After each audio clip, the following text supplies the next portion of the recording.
இருக்குமா. குரங்குகள் மலைய நூக்க, இந்த குரங்கெல்லாம் சேர்த்து தூக்கின்னு போறது ராமனுக்காக. எல்லா குரங்குக்கும் ராம கைங்கரியத்தில் ஈடுபடணும்னு ஆசையம்.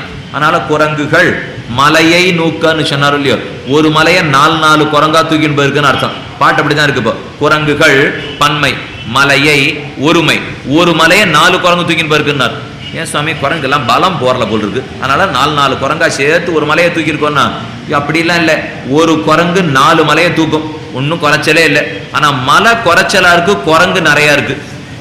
வேற வழி என்ன? இப்போ 4 குரங்கா சேர்த்து தானே ஒரு மலையை தூக்கி ஆகணும். ஏன்னா எல்லாருக்கும் ராம கைங்கரியம் பண்ணணும்னு ஆசை. இப்போ தேர் வெள்ளோட்டம் விட்டாலும் நேற்றுக்கு, நாளைக்கு தேரோட்டம் எப்போ நடக்குமோ அந்த தேரை பிடிச்சி இழுக்க ஆரம்பிப்பா.